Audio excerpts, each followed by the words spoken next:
Why are we having this ceremony here this morning? As was noted by the previous speakers, it is part of the ongoing commitment that the Team Unity administration has made to the people of this country in terms of the improvement of healthcare, especially given the formidable challenges that we are facing. These challenges are numerous. The one most notable is our challenge with non-communicable diseases.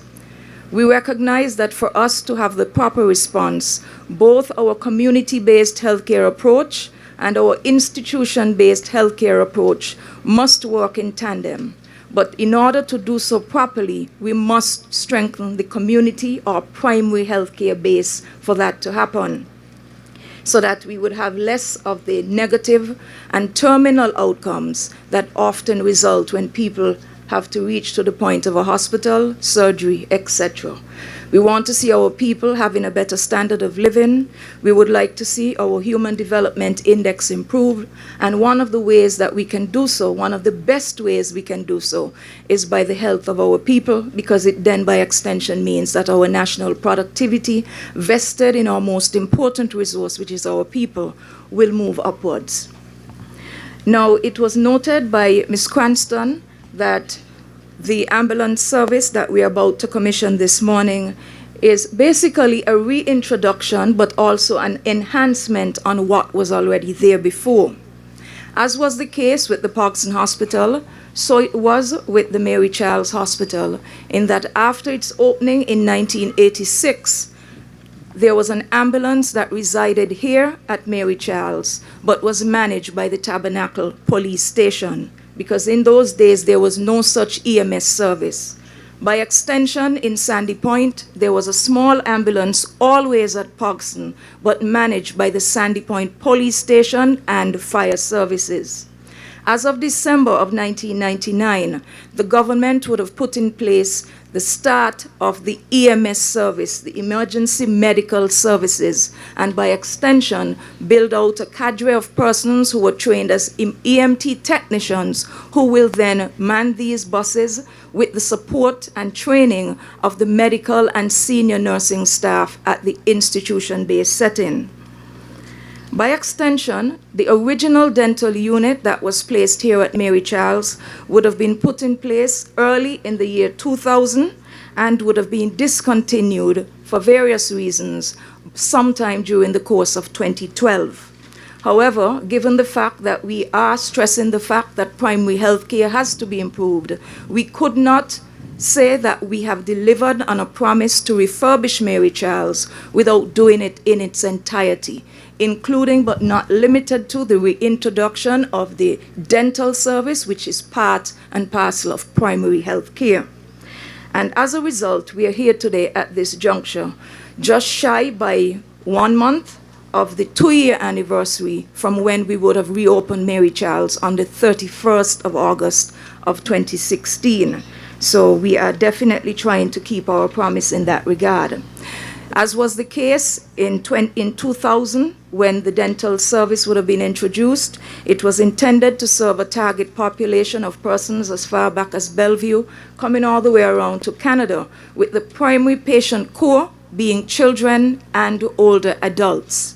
Of course, there are 2 other dental facilities on the island, one being at Pogson and the other at Newtown. However, I should stress that at present, until today, with the commissioning or recommissioning of this dental unit, Pogson has been stretched to its capacity because it is the sole dental unit in operation in St. Kitts as a result of our decision to close, not because we wanted to, but because we had to, the Newtown Dental Clinic because of extensive termite infestation.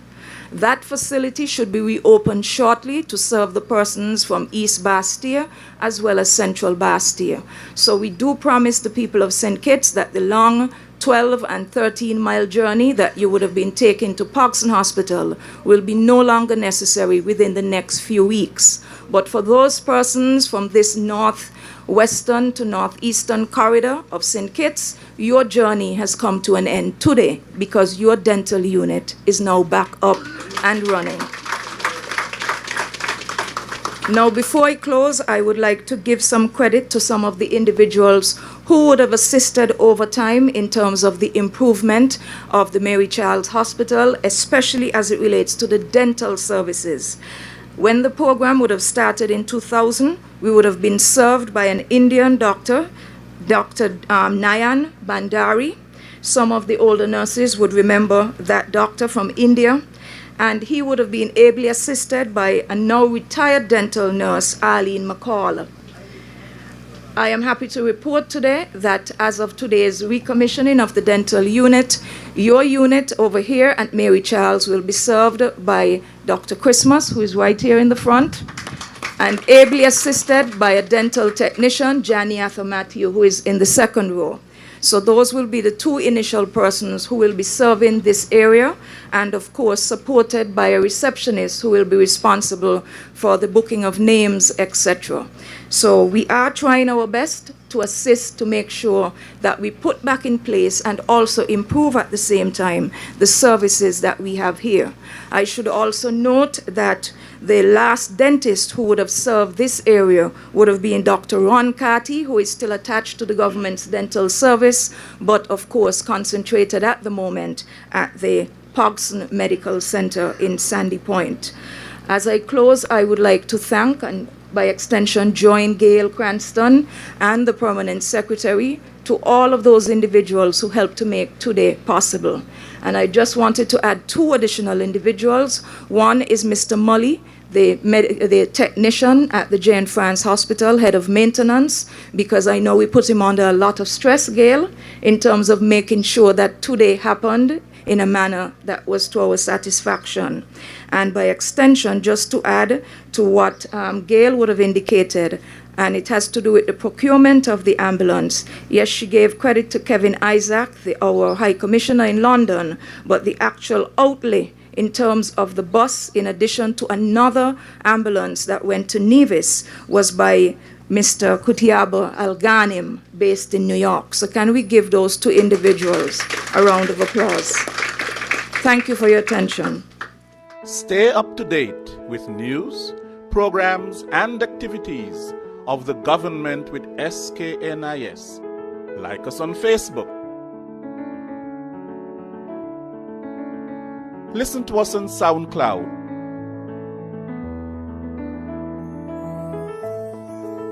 Follow us on Twitter. And watch our videos on YouTube. Connect with us today.